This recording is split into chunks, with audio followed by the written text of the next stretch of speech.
Alright, so this next part we are going to make royal icing and we are going to need egg whites for that. So to separate an egg, you're going to take the egg and then just crack it gently on the side of your bowl. You don't have to use a KitchenAid for this one, you can use any bowl. Once you have a good little crack in the side, you take your fingers and stick it directly into the crack. You're going to hold it gently from the back with your other fingers, but you're going to take your two thumbs and just pull the two halves apart until you have two halves of the eggshell. You're going to pour the yolk into one half and kind of just let the white slip off of the yolk into the bowl, and while you keep the yolk inside of the shell. It's a little tricky to describe with words, but hopefully the picture has helped. And it does take some practice. If you get a little bit of yolk in there, it's not the end of the world. Don't worry about it. But you do want to try and get as much of the white. You can kind of use the eggshell actually to scrape away the white from the yolk, and I like to do this kind of cracking with the egg once you learn how to get a little more control over it, and get kind of a bigger side and a smaller side. So just set the yolk aside. You can use it for something else, or you can throw it away, or whatever you want to do. Once you have the egg white, you're going to take some powdered sugar. To be honest, I almost never measure this, but I'm going to do it just for you guys. So I started with 1 cup here because I know that's probably going to be about as much as I need to get the beginning of a royal icing going. And I'm flattening it. Again, I don't usually measure for royal icing because, as you're going to see, it's really more about the consistency for the piping needs. This is going to be a double time. I'm going to try and keep that in the lower right hand corner whenever I speed things up. So I am doing this on a low speed with the whisk attachment. Usually I don't actually use my KitchenAid for royal icing unless I'm making a huge batch, but I have to take it out of the mixing part and do it by hand and check it so frequently that it's honestly not worth it for the KitchenAid. But I am doing it this time, so you can see I'm kind of just adding the edges back into the body of the mix there. Anything that went up on the sides, I'm just scraping it down to get a good look at the consistency. So the best way to get a good look at the consistency is actually to take your beater or your fork or whatever, swirl it around in the icing, and then lift it up. I can tell already I'm going to need a little more powdered sugar here, so I went ahead and measured out another single cup. Again, I don't measure it. I can't tell you how much you need, and I also was using old eggs that were a little bit old, so the white maybe had evaporated a little bit, so it's not as much moisture as it normally would be. But I would say if you just have a bag of powdered sugar, I would say you're safe with at least 2 cups. You'll have plenty to make this. I did end up making 2 batches, one for the base and one for the piping, but you will get there, so don't worry about it yet. So I am adding this 1 cup. I usually take the beater out of the way just because I always end up getting powdered sugar all over everything. You're supposed to sift it, but I almost never do. You end up beating it so much, and I'm not using like the world's smallest icing tip, but if you want to sift it, you can. It helps, especially if you're using really, really old powdered sugar that maybe has clumped together a lot. You don't want any massive clumps, but I end up doing so much mixing of it by hand that I end up getting all of the clumps anyways. And if you watched the last video, you know I hate doing dishes, so I almost never bother with the sifter, especially if I'm not like doing it for work. So go ahead and put your beater back in. The next part is just going to be a lot of me adjusting the consistency. The first thing I'm going to do once we get to finally piping the cookies is actually just pipe a nice base layer onto the cookies, kind of a background color. So you don't want it to be especially thick. You can see here that 2 cups was almost definitely way too much because this icing has the consistency of almost like modeling clay. It's so thick. You really want something definitely less on the peanut butter side of the spectrum of consistency and more like, I don't know, maybe like pudding. Probably thinner than pudding. Maybe pudding mixed with milk. That's kind of gross. You'll see what I mean when I get there. So the next part is going to be in fast motion as I continually adjust the texture of this icing. And the way you're going to do that is just add 1 teaspoon of water at a time. So you can see I added 1, That makes it a little bit thinner. I never go past the 1 or 2 notch on my mixer. You don't have to beat it fast. This would also be the point where you would add something like lemon juice or vanilla. Again, you saw me run out of vanilla. I probably would have added a teaspoon of vanilla to this. And I usually add about a teaspoon of lemon juice as well. It cuts through the sugar. You don't taste it, but it does kind of just help it not be like overly sweet. I think I'm at 3 teaspoons of water now, and then I think I am just about back to where I need to be as far as speed. Nope, that's 4 teaspoons. So this is about where I want to be texture-wise. You can see for the bottom layer, when you lift up your beater and then you let it drip back down, you can see it kind of leaves a wake in its wake. You make these strings, and it should take about 5 seconds for it to kind of ooze back to its original flat shape. That's how you're going to know that you have the perfect consistency for that bottom layer.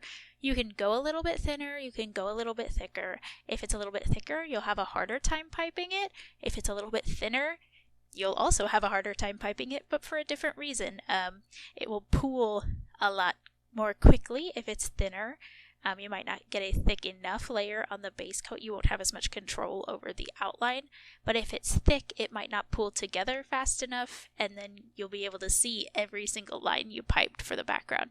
That's all going to make a lot more sense once you see how I actually start piping them, but just trust me when I say this is about the consistency you want. Again, don't take my measurements for law on this one. Do just watch the consistency of your own icing, because actually every egg is different, and the amount of egg white you use is really what affects how much powdered sugar you need. So I'm just scraping the beater really fast. I don't like to waste anything, and I definitely don't like to do dishes, so I just try and get as much off of the beater as possible. And then I'm going to transfer this to a piping bag. If it takes you a little minute to get your piping bag ready or whatever, just take a moist paper towel and put it over the top. You're going to want to do that whenever you leave your icing for any amount of time. So this is my piping bag. I use them all the time. These are piping bag couplers, and I'm going to use just a normal, I think this is a number 6 round tip. It's fairly large. If you only have 2 tips, I would say start with the bigger one and then use the smaller one later. So you load the coupler into the bag. I usually just kind of like throw it in there and naturally the pointy end will go towards the end of the bag. But, you know, don't squeeze it too much. Just put it in there nice. Put the tip right over the coupler and then screw the tip right on. You don't have to do everything like wicked tight, but this is the trick. Once you have your end figured out, twist it and then flip it up. If you're not comfortable pouring icing into the bag with your hand, you can grab a mug like I do here. Just put that twisted end in the bottom, flip the edge of the bag over the edge of your mug, and that just gives you a nice lined cup to pour icing from one cup to another, if you kind of think about it that way. So to get the icing out of your bowl, you're going to use a spatula with a nice round edge. A rubber spatula works best, but you could use, I would say use a spoon. If you don't have a spatula, don't use a butter knife. It's going to be really difficult. The nice thing about these round-edged spatulas is you can really scrape all of the icing out of your bowl. This part maybe not as important, but it's so frustrating if you've piped 14 out of 15 cookies and then you run out of icing. So I always try and maximize the amount I get out of each batch by not leaving any in the bowl. So you just kind of gently scrape it in. You will probably have more icing than can fill a bag the first time. So what I do usually is you definitely don't want to fill the bag the whole time. You want to do it about 3/4 of the way full. If you folded your bag over the cup in the same way that I did, just fill it like 3/4 of the way of whatever mug you use, and that's a good safe. You'd rather refill your bag than have it come spilling out the other end all over your hand. So once you're done, you feel like your mug is full, you scrape off the spatula on the side of the bowl, and then you take the folded over edge of the bag and pull it up. You're going to pull the whole thing out of the mug and then twist the end that you just poured into. You can squeeze the icing back down towards the tip, rotate it around to twist it, and then the twist you did at the bottom end will come untwisted. and then that will fill. If you had not twisted the bottom and put it just in the cup, the icing would have flowed out of the tip as you were trying to fill it in, and then you have to wash the mug. Guys, you don't want to wash the mug. But you can twist the other end, and then that will actually hold pretty well just like that back in the mug if you need to rearrange your cookies. Do not start piping these until your cookies are completely cool. You shouldn't take them directly out of the oven and then start making this icing. I usually wait a few hours. So you're going to see here, I usually start with the outline, and I know that this is not trendy or popular, but I almost never do the edge and flood method. I think it's so annoying. It takes a ton of time, and it looks almost identical if you just do it all at once. So I'm usually just careful. I start on the outside to get the shape I want. I kind of zigzag back and forth to fill in, and then I use the tip of the icing bag to just kind of spread the icing around, and just make sure that if I need some more where it's not filling, like it has to really pull to fill the spreaded areas, then I just squeeze a little bit more, put some more icing on there, and then I get a nice even consistency. If you do the trendy thing where you just pipe the edge, wait for it to dry, then flood it, you're going to use so much icing on the cookie and it's just not going to taste good. So if you kind of try and spread it out and use the icing a little more sparingly, you'll get a better ratio of icing to cookie that way, I think, and that's just a much better bake. So it is a little bit difficult to describe with words, but I will try the way that you should hold and squeeze a piping bag. But you can see that when I did the twist on the edge of the bag, not towards the tip, when I'm squeezing it after I put all the icing in the bag, you kind of make like an L with your hand between your thumb and your index finger, and you kind of just want to put that twist directly where your thumb meets your index finger. You're going to then use the rest of your fingers to wrap around all of the icing in your bag, and that's where you're going to squeeze from, is with the rest of your fingers. I then use my other hand to kind of guide it, just because I have a bit of a shaky hand, so I kind of use my index and middle finger on the other hand to just make sure that the icing tip is going where I want it to go. I almost never do this, which is pipe with one hand, but I'm not actually squeezing the bag here, I'm just using the tip to spread the icing around. And if there's spots like that where there's just not enough icing, I will spread it again, or I will sometimes squeeze a little bit more to add some more icing. And I'm going to just do the last one here. You can see they're already starting to dry. I usually leave this layer to dry for at least an hour or two before I start icing the decorative layer on top of it. And actually, usually I would do this background layer the night before, let them dry overnight, and then make the next set of icing and do the decorative piping on top of it the next day or the next afternoon. So I'm just finishing up this last one, and then I'll show you how to mix the different colors. Usually I will, again, not use a KitchenAid mixer. I'm using a second egg white for this part, and I just did it in my regular old kitchen bowl. And I even mixed it with an offset spatula.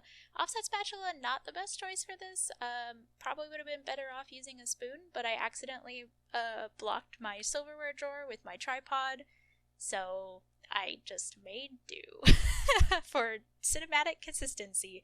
So I'm just, again, kind of speeding through this so that you can see how I get the right consistency. The consistency I started with was more like the background flood color, and this I am just adding, probably ends up being like a quarter of a cup more of powdered sugar to get the really nice thick consistency that I like for piping. I actually like my piping frosting to be a little bit thicker than most people like, because I find I get a little bit more control that way, but it's harder to squeeze the bag. But if you are doing the kind of pick up and string method of determining how quickly it will flood, it's about 3 seconds. I'm going to use Wilton icing colors, which are gel icing colors. They come in a little tub like this. I have a bunch of colors.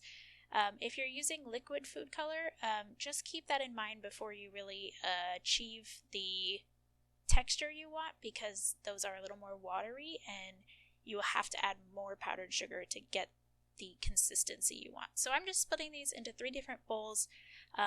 so I can really quickly show you how I do the 3 different colors. It really doesn't take much. I just use whatever I use to stir, dip it right into the thing as long as it's clean, and it takes almost no color at all.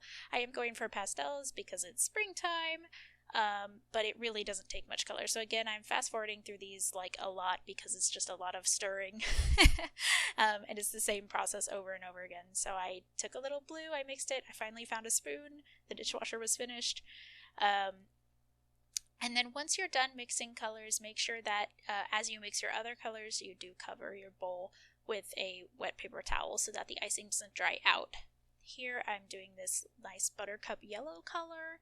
I just mixed that. The colors didn't turn out super well on camera, but when I start piping them, you'll see they're a little bit different because I had to adjust the camera for these dark bowls. But again, just be like that. I take a wet paper towel, I cover it up. If you haven't mixed colors before, you might want to do a wet paper towel over these bowls to start with as you are getting the colors prepared and after you're done mixing them. But I know how quickly I can do it, so I just didn't even worry about it. So here I'm doing the pink, and again, this color didn't exactly turn out because of how dark my bowl is, but it's just like that. You always want to start with less color and then add, because it's easier to bump up the color than to make it more pastel. So here again, I am loading the bag in the same way as I did before. You just drop the coupler into the bag. I'm using a smaller tip this time. I think this ends up being a 4. I have a 4 and a 5. I think some of them even end up being a 6 because I just don't have that many tips. But then you put you screw on the coupler. This one I'm not worrying about twisting above the icing tip because the icing is so thick that it won't really matter. And you can see here I'm doing the more advanced technique of just putting the bag on my hand instead of a mug. When you do that, just use the edge of your hand as if it were the edge of the mug, and you kind of just hold the entire bag as you put the icing in. Use your finger as the lip of the mug as you kind of scoop the icing out of the spoon. And then once your bag is all full, kind of like you're taking off a plastic glove, you just take the folded down edge of the bag, fold it back up, and then twist it around the icing inside the bag.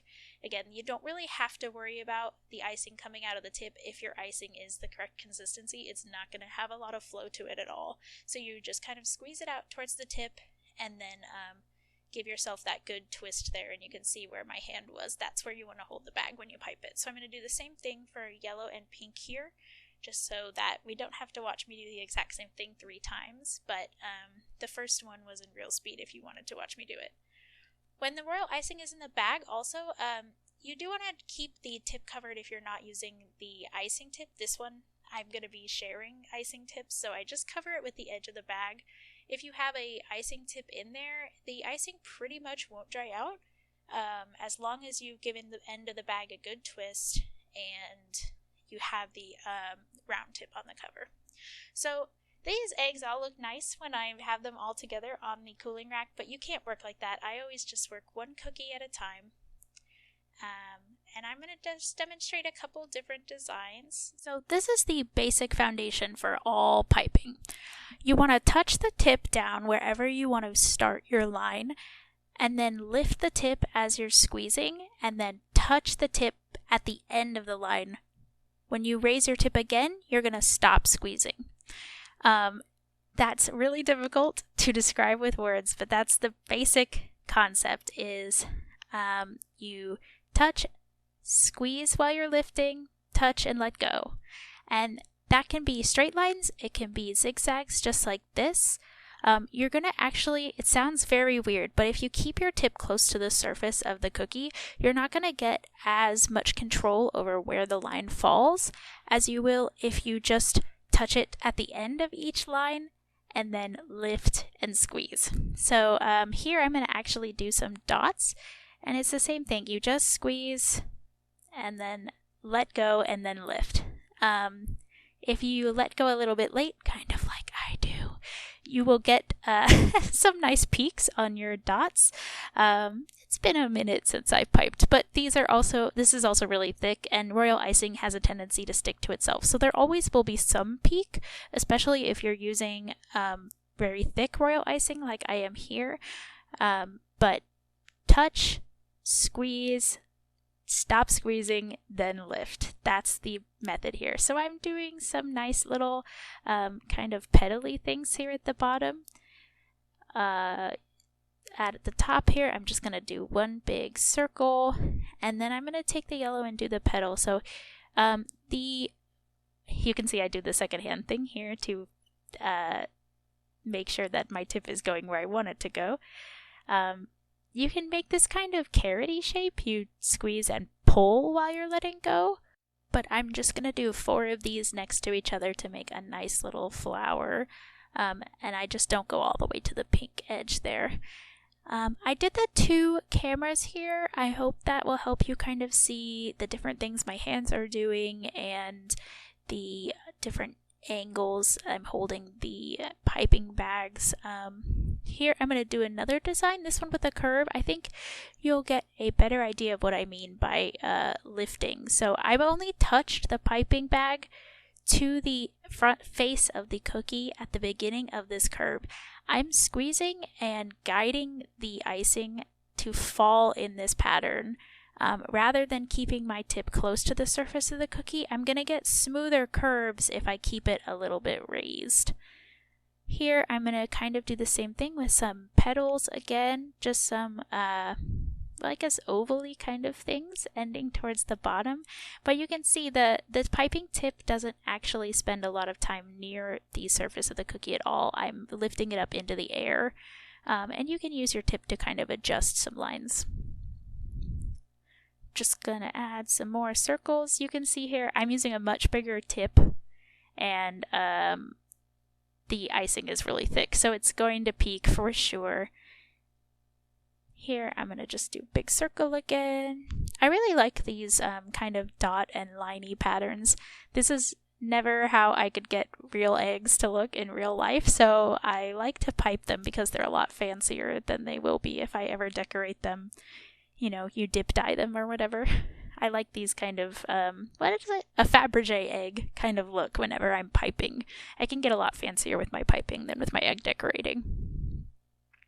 So I'm just going to mix this with some nice lines.